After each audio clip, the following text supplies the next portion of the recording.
교육부가 그동안 나왔던 초고난도 문항, 이른바 킬러 문항을 다음 주 월요일에 공개하겠다고 했습니다. 사교육 경감 대책도 추가로 함께 발표하겠다고 했는데요. 수능을 둘러싸고 이렇게 혼란이 불거진 건 문제 해결의 과정과 순서가 뒤바뀐 거 아니냐, 이런 지적도 여권에서 나오고 있습니다. 교육부는 오늘부터 2주간 사교육 카르텔 관련 집중 신고도 받을 예정인데 관련 소식을 유정아 실장이 정리했습니다.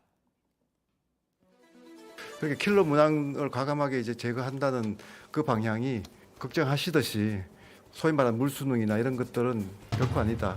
변별력을 충분히 확보하는 방법이 있다, 이렇게 말씀을 드리고 그쪽으로 저희들이 좀 학부모님들이 안심하시라, 이렇게 좀 말씀을 드리겠습니다.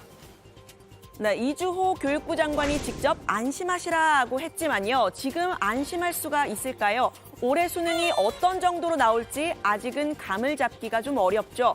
대통령실과 교육부의 방침, 변별력을 높이는 초고난도 문항이라는 킬러 문항은 철저하게 배제한다라는 건 분명해 보이는데요.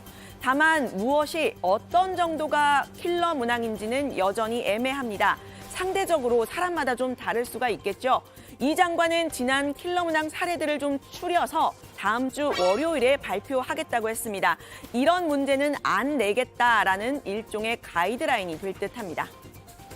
지난 3년간의 수능 문제들, 그리고 이제 지난번에 이제 6월 모의고사가 있었습니다. 그 문항들 중에서 어떤 것이 킬러 문항인가를 다 지금 추려내고 있습니다. 그래서 이번에 이제 26일 다음 주 월요일 날 사교육 대책 발표할 때 전부 공개를 하려고 합니다.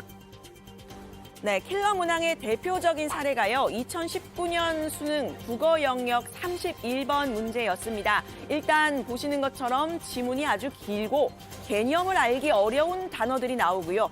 교과 과정만 익혀서는 이해하기 어려운 내용들이 포함이 되어 있었습니다.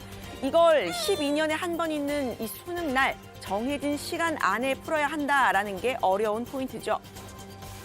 저도 풀어봤지만 지문과 보기를 모두 읽는 데만 거의 10분이 걸렸습니다. 80분 동안 45문제를 풀어야 되는데 한 문제에만 10분을 썼다면 시험장에서는 거의 마음이 무너졌을 겁니다. 저도 한번 읽어봤더니 정말 어렵더군요. 만유인력은 두 질점이 서로 당기는 힘이라고 써 있는데 이 질점이라는 단어에서부터 막히기 시작합니다. 넓이나 부피가 없이 질량만 있는 점이란 뜻인데 저도 한국어를 꽤 열심히 공부했지만 처음 듣는 단어였습니다. 저도 물론 처음 들어봤습니다. 질점. 네, 지금 6월인데 온 사회가 수능 문항 하나하나에 관심을 갖는 건 정말 이례적인데요. 대통령 지시 덕분이라고 할까요? 미국 대사를 지낸 총리도 요즘 교육과정, 그중에서도 영어에 대해서 어렵더라, 이렇게 말했습니다. 초등학교 5학년이 하는 영어, 그건데 제가 보고 깜짝 놀랐습니다. 저도 못 풀겠더라고요, 그 질문을. 이건 확실히 아닌데, 이런 생각을 좀 들었고, 하여튼 누가 얘기하셨듯이 그거는 정말 우리의 소중한 어린아이들을 데리고 장난치는 거다. 저는 그 의견에 동의합니다. 네, 이런 킬러 문항을 풀려면 다양한 지문들 좀 읽어보고 배경 지식도 쌓아둬야겠죠. 어느 정도 상위권인 학생들은 이걸 풀기 위해서 사교육 시장으로 서울 강남으로 달려간다는 게 교육 현장의 설명입니다. 학교 수업만으로는 풀기 어려운 봉투 문제라는 걸 받아서 이 킬러 문항에 대비한다고 하는데요. 근데 아이들이 그 학원에서 봉투 문제를 준대요. 온라인 판매용도 있고 대면 현장에서만 파는 문제도 있다라고 합니다. 그 문제를 확보하기 위해서라도 대면으로 그 강남학원에 접근해야 된다라는 이야기들을 하더라고요. 네, 문제는 하필 수능 5개월을 앞두고 대통령실까지 나서서 이런 변화를 시사한 데 있죠. 지금 수능이 어떻게 바뀔지도 명확지가 않은 상황에서 수험생들의 공부 스타일이 어떻게 바뀌어야 하는지 가늠하기가 쉽지 않습니다. 당장 현장이 혼란스럽다는 얘기 더 말씀 안 드려도 짐작이 되시죠? 갑자기 수능에 있어서 문항을 틀어버리겠다라고 이 발표가 딱 나오면 아이들 지금 다 EBS 수능 특강 문제 열심히 풀고 있잖아요. 그 EBS 문항도 소용이 없다라는 거냐. 9월 모평 하나로 이거를 실험을 해가지고 과연 수능 평가를 제대로 할 수 있겠느냐. 아이들은 정말 많이 불안해하고 있습니다. 네, 이제 수능 전에 단 한 번 남은 9월 모의평가가 유일한 바로미터 기준점이 될 듯한데요. 정작 수능을 총괄하는 교육과정평가원장 그리고 교육부 대입 담당 국장은 자리를 비운 상태에서 출제가 쉽지 않을 거라는 이야기가 나오고 있습니다. 이 사퇴 혹은 경질됐던 이유, 바로 이 대통령이 3월부터 킬러 문항 배제하라고 했는데 이번 6월 모의평가에도 지시가 이행되지 않았다라는 거였죠. 여기서 잠깐, 담당자는 이미 이렇게 문책을 받았는데 문책의 원인이 된 킬러 문항이 뭔지는 지금도 추리고 있다라는 거 좀 어색하죠. 사실 아직 6월 모의고사 성적표도 나오지 않은 상태입니다. 6월 모의고사에서 킬러 문항이 뭐냐라는 질문에 교육부가 뾰족하게 답을 내놓지 못한 상황에서 생긴 일인데요. 문제를 푸는 순서가 지금 바뀐 거 아니냐, 이런 지적이 나왔습니다. 먼저 그 부분에 대해서 이미 지시를 했는데 왜 그렇게 됐는지 거기에 대한 발언이 먼저 나오고 국민들이 그러면 그때 발언했는데 왜 교육부에서 그러지 않았을까 그렇게 국민들이 다들 의구심을 가지고 공감대와 문제점을 인식을 했을 때 그때 그래서 그러면 이렇게 바꾸겠다 그렇게 스텝을 좀 밟아서 했으면 좀 더 효과가 있었다고 생각합니다. 네, 야권에서는 이번 혼란에서 대통령실의 접근이 미숙했고 공직 사회에 부정적인 영향을 미친다고도 지적했습니다. 대통령 뜻에 어긋나면은 다친다라는 메시지거든요. 원래 중요한 정책 방향은 당정협의 거쳐가지고 발표하는 것인데 거꾸로 대통령이 사고 치면 당정협에서 수습하고 수습하다 지금 헛발질이 계속 나오고 있거든요. 그래서 국정 운영의 난맥상을 보이고 있다. 네, 월요일에 발표한 사교육 경감 대책 그리고 수능 관련 가이드라인 꼭 오해 없이 깔끔한 메시지가 나오기를 좀 기대해 보고요. 대통령실은 이번 수능 혼란에서 사교육 이권 카르텔을 문제 삼고 있죠. 학원들의 허위 과장 광고 등에 대해서 오늘부터 집중 단속을 벌이겠다고 했습니다. 교육부는 내일부터 사교육 이권 카르텔, 허위 과장 광고 등 학원의 부조리에 대하여 2주간 집중 신고 기간을 운영할 계획입니다. 신고된 사안에 대해서는 교육청 등 관계기관과 힘을 모아서 엄정하게 대응하겠습니다.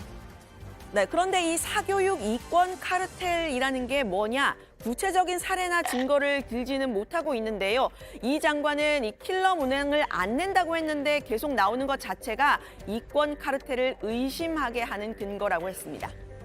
당연히 이제 평가는 교육과정 내에서 이루어져야 되는 것이고 또 계속 그렇게 하겠다고 원칙을 발표하고 추진을 했습니다만 그럼에도 불구하고 킬러 문항들이 나오는 거는 사실은 사교육 이권 카르텔을 의심할 수밖에 없는 거 아니겠습니까? 네, 그러면서 불똥이 이른바 사교육 시장의 일타 강사들에게 튀었죠. 수능 출제위원 출신들이 사교육 기업으로 간다. 그리고 일타 강사들의 연수입 100억에서 200억 되는데 이거 공정한 시장 가격이라고 볼 수 있느냐라고 했습니다. 심증은 이해가 되지만요. 김웅 의원은 이런 거 선동으로 규정을 했고요. 보수주의자의 기본 자세에 어긋나는 행태라고 비판했습니다. 정치적인 위기에 직면했을 때 부자를 악마화하고 계층과 직역을 갈라치게 하는 건 문재인 정권과 민주당이 하는 짓이라고도 말을 했는데요. 일타 강사의 고소득이 문제의 본질은 아니라는 지적도 나왔습니다. 엉뚱하게 강사 소득 문제로 변질이 됐습니다. 사교육하는 이제 뭐 이런 일타 강사들, 돈 많이 버는 사람들에 대해서 범죄다. 근데 문제의 본질이 아니거든요. 자기가 세금 내고 적법한 경제 활동으로 돈 번 거에 대해서는 누가 뭐라고 합니까? 네, 이 사교육 시장 철저히 자본주의적이죠. 킬러 문항이 안 나온다니까 준 킬러 문항에서 판가름 난다. 이런 홍보가 이미 시작됐다고 합니다. 급격한 변화 가능성에 불안해진 수험생들이 사교육 시장으로 더 쏠릴 수 있다 지적이 나오고 있죠. 이런 점 때문에 교육에서는 특히 장기적 접근이 필요하다 이런 조언도 나왔습니다. 바뀐 수업은 덜 어렵지만 대신 푸는데 시간이 많이 걸리는 이른바 준킬러 문항을 집중 공략하는 방식입니다. 준킬러에서 싸움이 나오는 거죠. 그러니까 숙련을 시키는 거죠. 그리고 그런 문제들을 계속 접하게 하면서 빨리 푸는 연습을 시키고 그 시장을 직접 이렇게 정부에서 컨트롤하려고 하게 되면 반드시 우리가 상상할 수 없는 다른 쪽으로 불거집니다. 풍선 효과처럼 한쪽의 사교육은 없어질지 모르지만 또 우리가 상상하지 못한 방법으로 다른 쪽으로 사교육이 더 커질 가능성도 있습니다. 네, 사교육비를 줄이겠다면서 정부가 여러 가지 대책을 내놨는데 오히려 사교육을 확대할 수 있을 거다 이런 지적이 나오는 정책도 있었습니다. 초등학교 3학년 그리고 중학교 1학년을 책임 교육 학년으로 지정을 해서 학력 진단 시험을 치르도록 하겠다라고 한 건데요. 초중과 중1에 대해서는 학년 초 성취 수준 진단을 위한 맞춤형 학업 성취도 자율평가에 전체 학생들이 참여할 수 있도록 하고 진단 결과를 바탕으로 학생들의 학습을 체계적으로 지원해 나가겠습니다. 네, 학교별로 신청을 받아서 하겠다 이렇게 이야기를 했지만요. 결과적으로는 일제고사가 부활하는 셈이 될 수 있다 이런 지적이 나오고 있습니다. 자율형 사립고와 외고, 국제고 등을 존치시키겠다 이런 방침도 역시 사교육을 여전히 부추길 거라는 지적이 나오고 있는데요. 초, 중등학교 때부터 선행학습, 특목고 대비가 이루어질 거란 얘기입니다. 이 역시 사교육 시장에 의존하게 될 가능성이 크죠. 지금 고등학교 사교육 시장에서는 가능한 초고난도 킬러 문항 대비가 공교육에서는 어려운 상황이 이 자사고 등 특목고 대비 역시 적용되지 않을까요?